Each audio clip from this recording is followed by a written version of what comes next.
Hey everyone, I'm Cecil Laird. Fuego here. And this is your Horror Show News Editorial Edition, found here every single Friday where we talk about what we think of this week's top stories. And as always, if you want to see us deliver the news stories in proper, you head to youtube.com/thekingsofhorror. But what we're going to do here is get a little looser, relax a little bit, and talk about what we think of this week's news stories. So Fuego, what do you think of the fact, I know you don't actually watch the show, but do you think it's interesting that Ryan Murphy is going to go ahead and do a crossover season of American Horror Story? You know how much I love crossovers, mashups, all that different stuff. This is almost like the Avengers of American Horror Story at this point. And there's also another report circulating that Roanoke and Coven, I believe it is? Coven is going with Murder House. Excuse me, Roanoke and Asylum. There is a report also that I saw on Dread Central that they're trying to develop something with that too. So, I mean, exciting especially for fans like you, right?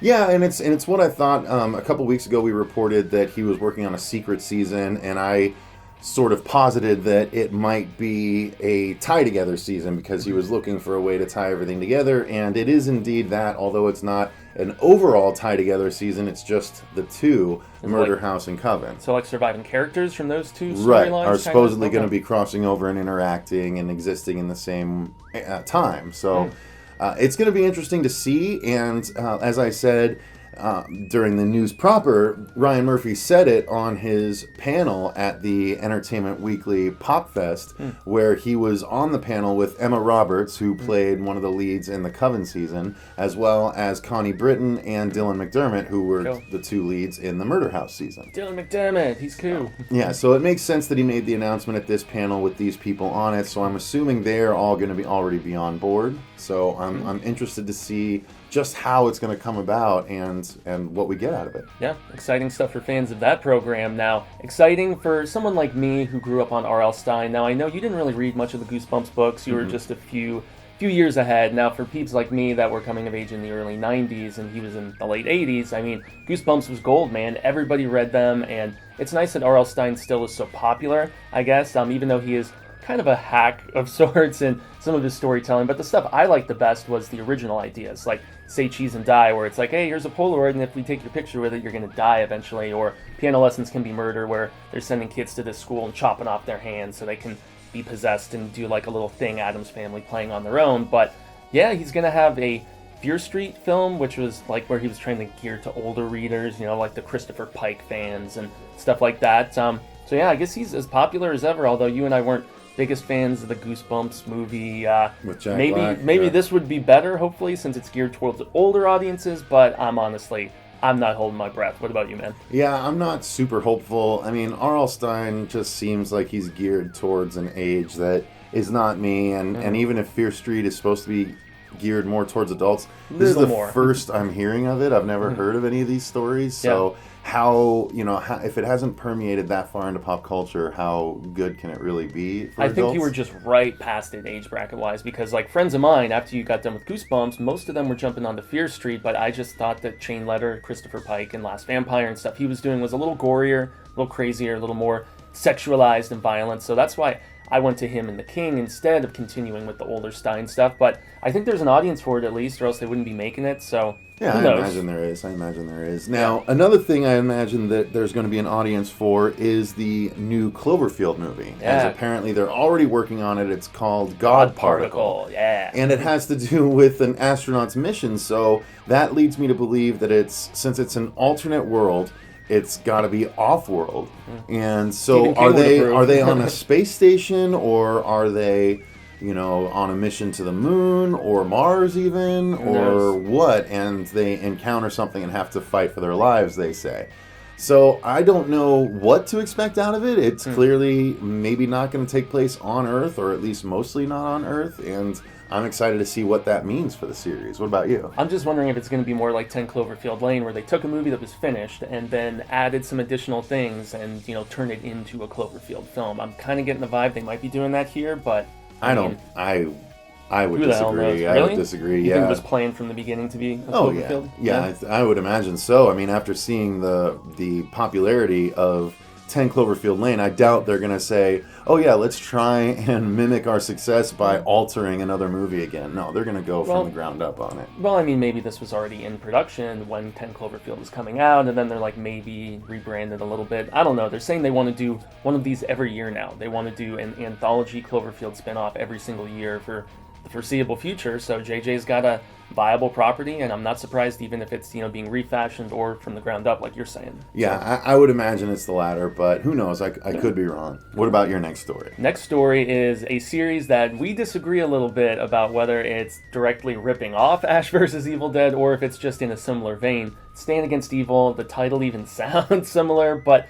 I think it's going to be more comedic if it's coming from Dana Gould and his background. What's your thoughts on this new John McGinley horror comedy series on IFC? I love John McGinley. He was hilarious in Scrubs, so there's that. I also really love Lil Janet Varney, who is the one, I'm guessing she plays his replacement, the tall blonde the new cop. sheriff. Yeah. She's hilarious. She's a comedian and podcaster that is super funny, so I'm excited about that. And as long as there's good effects and good gore, that's IFC. Then I don't see why I wouldn't enjoy the show. Yeah. Sure, it might seem a little rip-offy, but frankly, Ash vs. Evil Dead is not the first time a guy has gone around fighting demons before either. It's true, but I mean, just the way they balance the horror and the humor, I thought But that's not totally.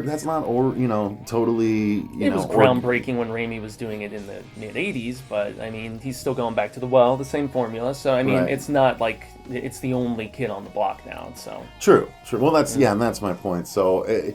You can say that it's trying to rip off Ash vs. Evil Dead, and there might be a degree of that, but I don't know if it's as much a degree as people are leveling on it. I think it's going to be more so like the Scream Queens approach, with the fact that it's got so many more comedians in it. It's going to be more on the comedic side as opposed to the horror side. Oh yeah, I definitely think so too. Yeah. Anyway, that leads me to my next story, another TV show that has since ended. However, it's being resuscitated in comic book form by Titan Comics, and Resurrected. That is Showtime's Penny Dreadful, which I watched all the way through as it was airing. Actually, I caught on to that one early. I saw some of the first season, really good. There's so much to watch now. Damn it, it's overwhelming. Yeah, it's really a good show, and I was sad to see it end. Although I wasn't quite as angry about it as a lot of people seemed to be. But I am interested to see how the continuation goes. Although even in the solicitation, or not solicitation really, but the blurb for the continuation says that it's about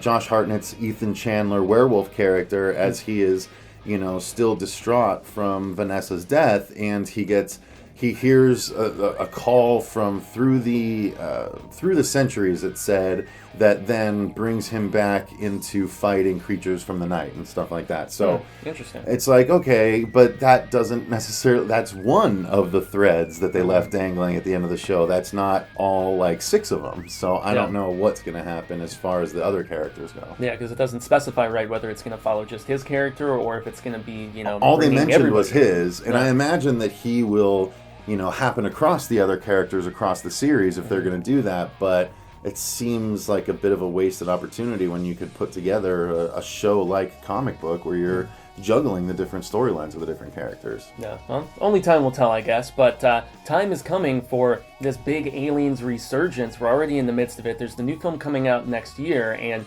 more comic crossovers announced. Like right now we have a Judge Dredd Predator Aliens that's going on. There's a new series proper, and there is a crossover that I went fanboy, geekgasm, man. Star Trek Next Generation, my favorite iteration of Star Trek, and the Aliens facing off. This seems so badass to me. I can't even fathom it, man. Do you think it's a cool pairing? It kind of makes sense, right? I'm tired of the let's throw Star Trek in with this and that, because they just did it with Doctor Who. This one makes more sense, though, I think. I don't know that it makes any more sense than Doctor Who. I mean, Doctor Who travels through space and time as well. Yeah. So I guess it's okay. I mean, my guess is they're going to find a planet or a wreck, and they're going to investigate, and the red shirt's going to get face hugged. Yep. And then bring it back on board. Exactly. And they're going to have to, do... And that'd be interesting if I cared about the Star Trek characters, which I just don't. He's not a Trekkie. I, in fact, am. And so I guess there's probably the big difference between the opinion on this story. It's like 2 of my favorite sci-fi brands, crossing the stream. So I'm stoked, man. Yeah, I don't know. I might check it out in trade form. I definitely will not be getting the single issues. I mean, I've got all the Alien stuff in trade format at this point, so no sense in starting with the single issues. But we'll see. I don't know. Hopefully the fans will like it. My only apprehension is the fact that the IDW team is handling it as opposed to the Dark Horse team, so maybe it'll be more of a Star Trek story that has aliens in it, as opposed to something that maintains any, current continuity or something like that. There isn't any current continuity. They're trying, but I mean, they still have this is placed at this point in the timeline, and this is at that point, and who knows? But it is a little convoluted. I will give you that, sir. So. All right, guys. Well, I think that's going to pretty much cover what we thought of this week's news stories in our horror news editorials. Thank you very much for watching. As always, you can check out the news proper at youtube.com/thekingsof horror. We deliver it nightly news style, a little bit more tight up here, and prim and prop. Exactly. And always, guys, make sure to like, share, subscribe, share these videos. We really appreciate it. Help spread the scarific word about us and what we're doing. We do 2 episodes a day, 7 days a week, have a weekend podcast. So we are relentless with the content, and it is all free for you. So show some love, and we appreciate it. Definitely much so. So thank you very much. Until next time, I've been Cecil Laird. Gracias, I've been Jaime en Fuego. And remember, stay scared.